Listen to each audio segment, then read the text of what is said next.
Hello there, dear friends, and welcome once again to the Relaxed Fantasy Review. Today, we're continuing our series on monsters in D&D, working our way up the chain. Today, we're talking about creatures of rating CR-4.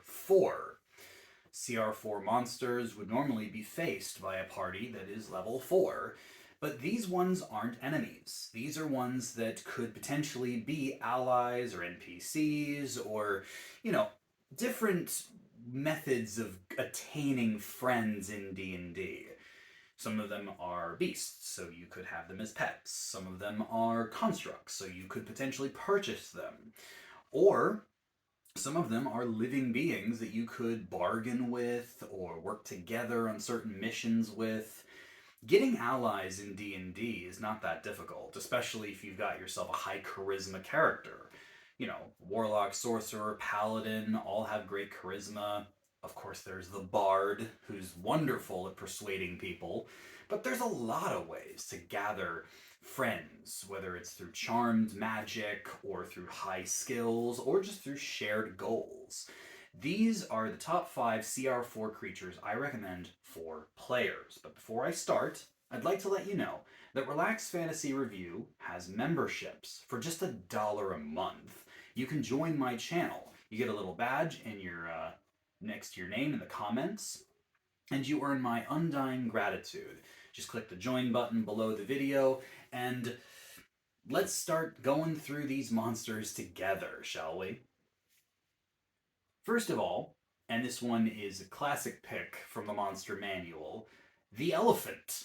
Turns out that just like you can buy horses and dogs and things like that, you can buy elephants too. They're one of the more expensive mounts in the game, but they still can be purchased. An elephant has an AC of 12, they're not that hard to hit, but 76 hit points and a speed of 40 feet.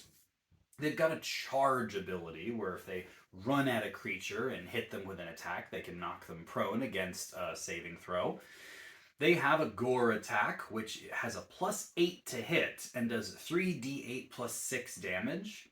They also have a stomping attack with a +8 to hit, does 3d10 plus 6 damage. Elephants are incredibly tough, and just having one that you and your party could ride around on, I feel like that's the ultimate flex. Like, sure, anyone can show up on a horse, but who can show up on an elephant? If you're a mid-level party, this would be a fantastic creature. Bring one or two of them along. It's honestly sounds like a fun time to me. But that's easy stuff. Let's talk about something a little more complex. Let's talk about the coatl. Coatls are celestial creatures, one of the lowest level celestial creatures out there, but they come from the realms of angels and gods. Coatls have an AC of 19, 97 hit points, a speed of 30 feet with a 90-foot fly speed. So they are strong, hard to hit, and very, very fast. Technically, a coatl can change its shape. It has the ability to polymorph itself into beasts or humanoids, meaning that it can keep its stats, but transform into other forms so that it can infiltrate or approach people. Its natural form is that of a winged serpent. Even though they're lawful good, they look like snakes. Any weapons that they wield automatically become magic weapons for the purposes of the coatl's attacks. It has the shielded mind feature, which means you can't probe into its mind, reading its thoughts, or detecting its location. And it does have a lot of spells. I've chosen a couple classic picks here, like Detect Magic and Detect Thoughts. Very good for having an ally with those. Bless, to buff up the folks. Lesser and Greater Restoration for healing purposes, the Bless spell, and, interestingly enough, the Scrying spell. A coatl on your side will be able to bring numerous amounts of magic that would normally be reserved for a high-level cleric. They do have a bite attack. The bite attack has a +8 to hit, only does 1d6 plus 8 damage, but against a constitution save, it can poison and render a creature unconscious. And then it has a constrict attack, where it has a +6 to hit, does 2d6 plus 3 damage, and then grapples and restrains the creature. Both of these are relatively minor attacks with relatively major effects. All in all, having a coatl on your side is a sign that the divine, that the lawful good gods of Mount Celestia have blessed you and have sent an ally to help you.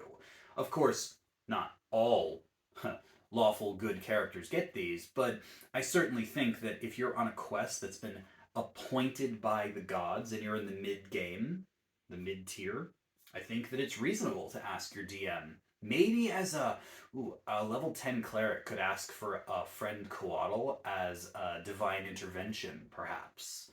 But yeah, very, very strong, powerful. And on top of everything I've said, they actually have immunity to bludgeoning, piercing, and slashing damage from non-magical attacks. Meaning that an average adventurer without a magic weapon just wouldn't be able to hurt these guys. Kind of crazy. But let's take a step out of the monster manual, go into Fizban's Treasury of Dragons. This book was fantastic for monsters, and here we find a construct, the Metallic Peacekeeper. Construct creature with an AC of 17, 68 hit points, and a speed of 30 feet. It has the immutable form feature, so it can't be transformed or polymorphed, as well as the telepathic bond feature, allowing it to communicate with its master or owner as long as they're on the same plane of existence. It does have your average multi-attack slam attack. Plus 5 to hit, does 3d8 plus 3 damage. But its real showstopper is its calming mist. It emits a cloud, and creatures in the cloud make a charisma save. If they fail, they are charmed and incapacitated, very similar to the spell Hypnotic Pattern. The thing about this effect is that it's not like once per short rest or anything. It recharges like a dragon's breath on a 5 or 6 roll. So 1/3 of the time, this Peacekeeper can just nullify enemies with no real limit.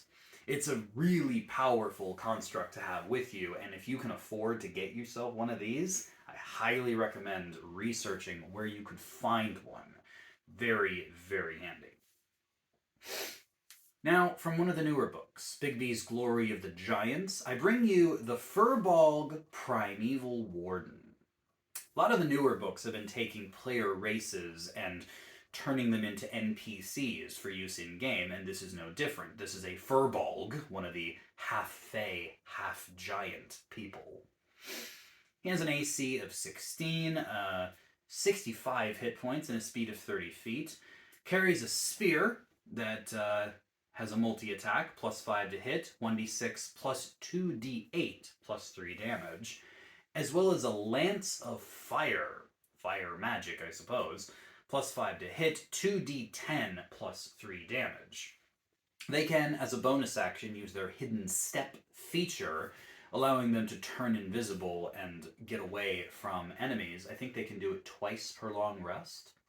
So it's a pull cord in case of emergency situation. But the real reason we're talking about them is because they are indeed spellcasters. With druidic spells on their side, such as Entangle, Speak with Animals and Speak with Plants, Detect Magic, as well as an amped up version of Disguise Self. Furbolgs can change their appearance from the, gentle giants that they are to more normal looking humanoids. It's an impressive power, to be sure, and having this druidic warrior on your side would be invaluable in the mid-game. But what would one of my lists be if we didn't talk about a dragon? Back to Fizban's, and let's talk about the Amethyst Dragon Wormling. This is a gem dragon wormling, a type of dragon brought to us in Fizban's. It's got an AC of 17, 75 hit points, 30-foot ground speed, 30-foot swim speed, and a 60-foot fly speed. And yes, it is amphibious, meaning that it can go under the water and breathe down there. So especially if you're dealing with a water-based campaign or a water dungeon, this would be an invaluable ally to have. Their bite attack is pretty standard, plus 6 to hit, 1d10 plus 1d8 plus 4. They do have a little bit of spell casting inherently. They can cast Unseen Servant and Protection from Evil and Good to, moderately useful spells, although in the mid-game, maybe not as much. But it is their breath weapon. Of course it's their breath weapon that sets them apart. The Singularity Breath. The Singularity Breath is something else. It forces a strength saving throw, not a dex or constitution save like most dragon breaths. The creatures take 5d8 damage on a failure, and, interestingly enough, their speed drops to 0. This is actually very, very powerful. With a speed of 0, flying creatures fall out of the sky, just like if they were knocked prone.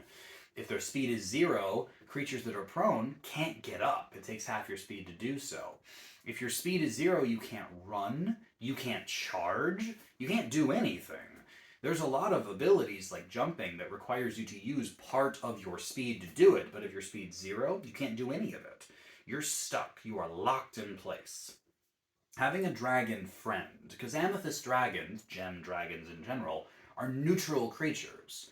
Not good by nature, but not evil either. Very, very apt to working with mortals if there's something in it for them.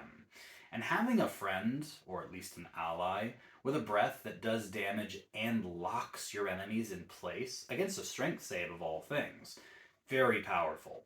Especially considering that they can do this from the skies. So, yeah.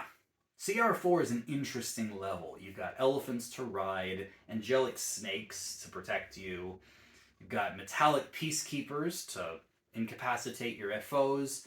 The primeval wardens of the Furbolg to help you with their nature magic. And of course, amethyst dragons to freeze your enemies in place without using a freeze effect. It's quite something. And no, I wouldn't suggest you try to get all of these on your side. Just one of them would be very sufficient for any mid-tier party.